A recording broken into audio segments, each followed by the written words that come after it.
Hello to the 12 people who will watch this video. So, I normally hate Star Wars YouTubers and their multitudes of terribleness, but I wanted to throw an idea I had regarding The Rise of Skywalker into the ring.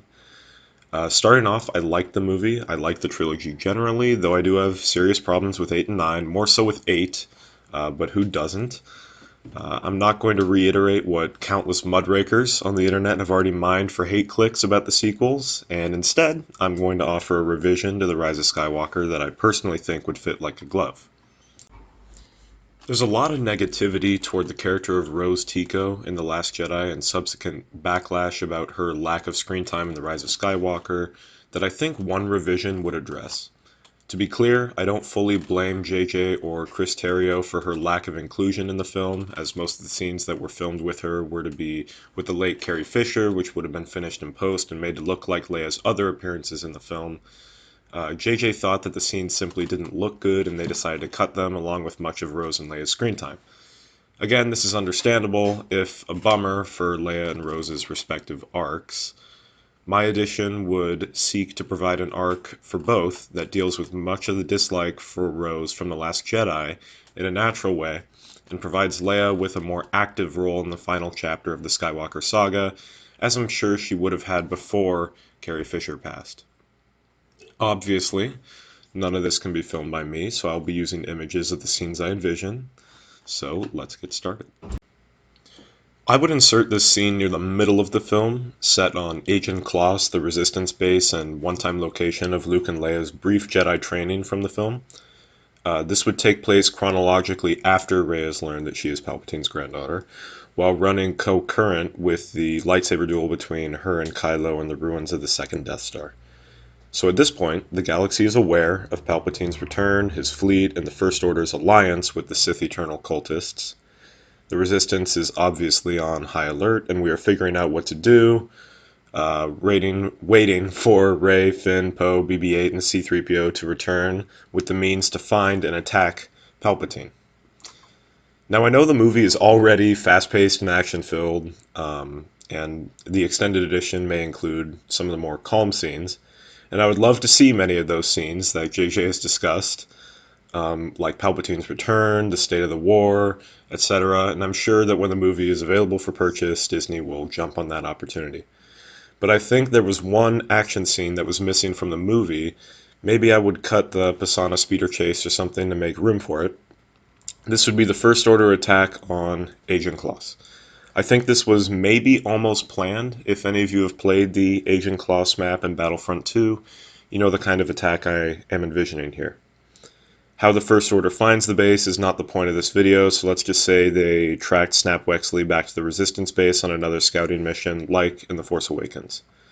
Now keep in mind, I'm no screenwriter, so bear with me here. We see Snap's X-Wing emerge from hyperspace heading for the base on the planet below.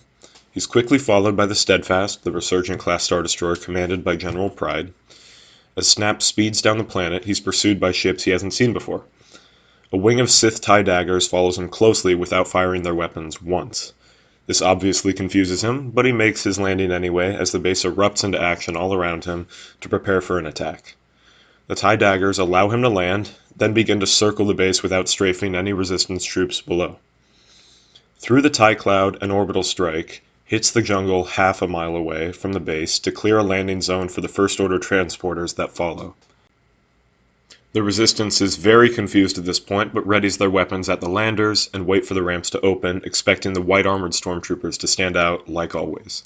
Instead, we see a close-up of the new red Sith troopers who sprint out towards the Resistance lines and into their blaster bolts without regard for their own safety. As the troopers approach the Resistance lines, they fire their blasters point-blank into their enemies while using close-up hand-to-hand combat instead of staying at a safe distance to shoot. These troopers are fanatics straight from the Sith world of Exegol after all, and they fight like it, undisciplined and insane, but not lacking in martial skill. The Resistance is caught off guard by this and begin to fall back to the Tantive 4 and their few starfighters. The Resistance has taken to very temporary bases for this very reason, which is why they use the Tantive 4 for their base of operations and power supply. So in my version, that is where the bulk of the Resistance fighters fall back to and begin to board.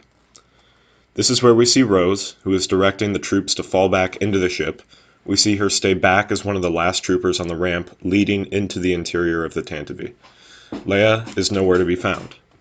We see Resistance troopers being gunned down by the Crimson Sith troopers as they pass Rose into the depths of the ship. Rose makes sure everyone is on board, but waits at the ramp for Leia, who is still missing. She yells around the cave as blaster bolts continue to get closer.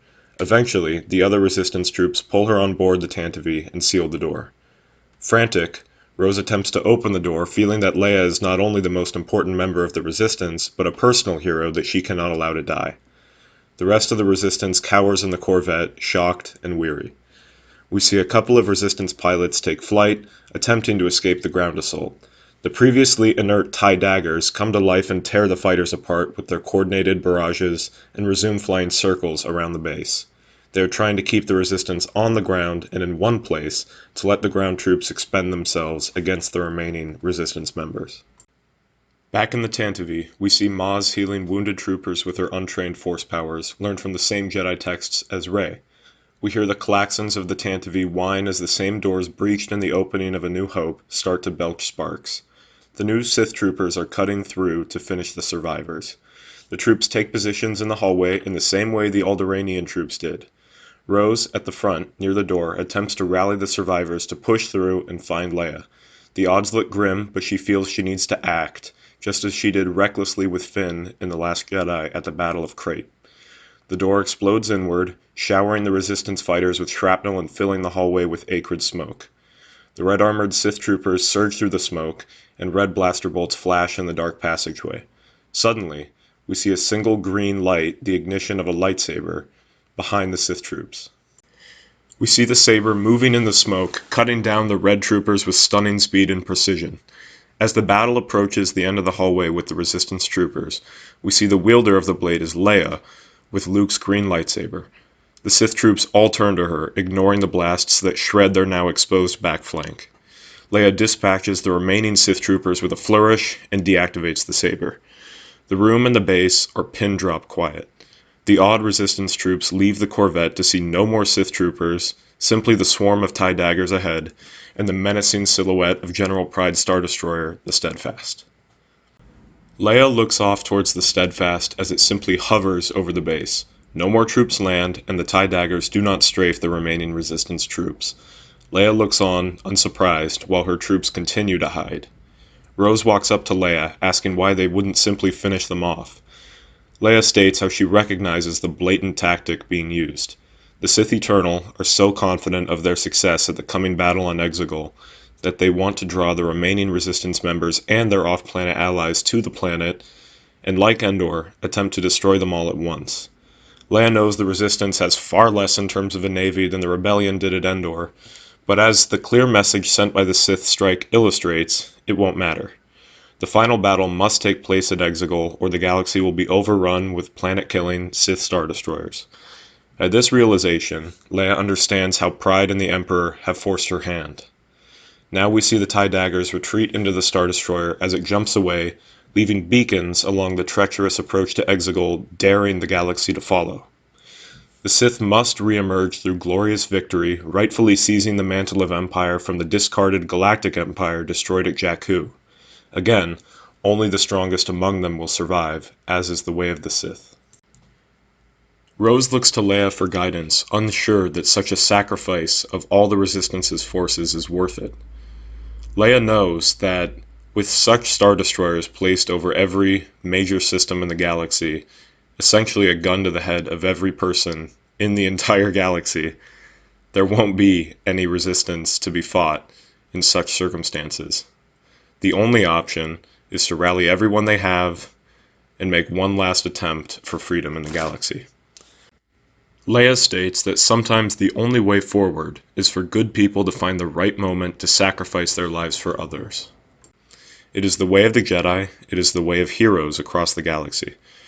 Rose cannot be afraid of losing those that sacrifice themselves to save others, and instead remember them for their bravery and goodness, because that's what made them so valuable as people to begin with. The life of a hero is sacrifice, and the Resistance is nothing if not the last heroic attempt of a galaxy attempting to revive freedom for all. At this, Leia steps off towards the cave where she will sacrifice herself for her son. giving Rey the help and hope she needs to defeat her grandfather, as well as saving her son's soul. Leia found her moment for sacrifice, something Rose now understands as the ultimate value in what she loves about her compatriots in the Resistance. While others in the Resistance see Leia's death as untimely, Rose knows now why the path to victory is paved by heroic sacrifice. Now, I think this potential scene adds a lot to The Rise of Skywalker and the sequel trilogy in general. This gives Rose an arc from her appearance in The Last Jedi, where she stops Finn at the moment he arguably could have saved the Resistance with his sacrifice. This scene always bugged me, and many others, because there was literally no other option, unlike the Battle of Dakar, where the fleet could have jumped away and Poe was reprimanded. So having Finn's sacrifice be thwarted makes no sense in context, because as far as we knew, they would all have to die anyway. Now, this is painted in a different light, while also giving Rose and Leia more screen time, which had to be cut from the movie due to issues around bringing Carrie Fisher's deleted scenes into the film and having Kelly Marie Tran alongside her. So I'm aware of the impossibility of this scene existing with Rogue One type CGI, and because the movie's already out and no one's going to watch this. This adds the screen time that both Leia and Rose needed in the film, while also providing the arc for Rose that a character like Leia could spur on, bookending in her own heroic actions as a Jedi and parent. This would also give the Sith troopers and TIE daggers the screen time they needed, because in the real film they were a bit short on time. And I feel this is all in line with Palpatine's philosophy in the books, like Aftermath, and in the movie, like his challenge to the galaxy earlier, while also providing a cool action scene. Though again, I admit the movie is kind of packed already. It would also be possible to extend this scene and add the Knights of Ren, because they were also underused, though they couldn't kill anyone important or suffer any losses of their own.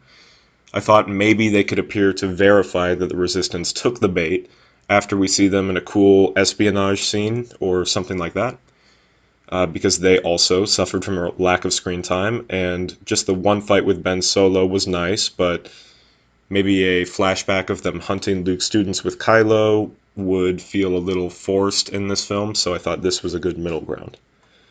As a side note, I think this scene would lead to small changes down the road, such as Rey burying a third lightsaber, Luke's green one that Leia was using. I think this would work if a post-arc Rose was also a third general, in addition to Finn and Poe, or simply her saying something when Finn asks her to leave him and Jannah on the Steadfast when they destroy the bridge. But that's a small change, and she does already do what he asks in the movie already. It's just a little more subtle because she doesn't say anything. Lastly, I know a lot of people are talking about this already, but I would have had Anakin and Ben alongside Luke and Leia when Rey looks over and takes the last name Skywalker, which I love, by the way. It's a perfect arc for Rey, choosing her family that Maz said in The Force Awakens was ahead of her, instead of Palpatine, who represented her worst fears about herself and her past. Now, further side note, my friend from the channel also noticed that Rey's theme is similar to Palpatine's in the beginning, and then it goes up instead of down, which is very cool and leads us to believe that maybe the Lucasfilm statements that the trilogy was more planned out is accurate, more than we give them credit for. So I'm going to put Rey's theme next to the Emperor's theme, which I sped up a little bit, and just listen to the first part followed by the change up or down.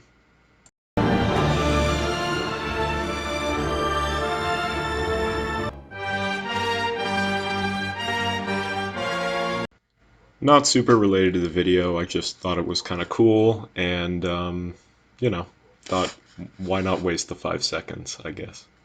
Anyway, that is my small additional scene to The Rise of Skywalker. Again, I like the movie already. I hope that we get an extended edition like Lord of the Rings, and thought this new scene would work on many levels. Thank you to the 4 of you who made it this far in the video. We don't post very often, but when we do, I can assure you it is downright mediocre.